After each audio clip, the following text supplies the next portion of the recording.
আমার বিয়ের কিছুক্ষণ আগে কাজী সাহেব স্টেজে দাঁড়িয়ে জোর গলায় বললেন, এই বিয়েতে কারো আপত্তি থাকলে এখনই বলুন। শেষের সারির দিক থেকে এক সুন্দরী তরুণী খুলে বাচ্চা নিয়ে স্টেজের দিকে এগিয়ে আসতে লাগলো।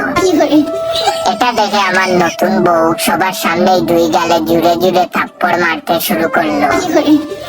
আমার শ্বশুর আব্বা বন্দুক আনার জন্য দৌড়ে ঘরের ভিতরে গেলেন। আমার শাশুড়ি আম্মা স্টেজে অজ্ঞান হয়ে পড়ে গেলেন।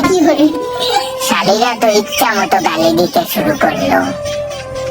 আর আমার শালারা হাতা গুটিয়ে আমার সাথে যে সকল বরযাত্রী গেছিল তাদেরকে বেদম পেটাতে লাগলো।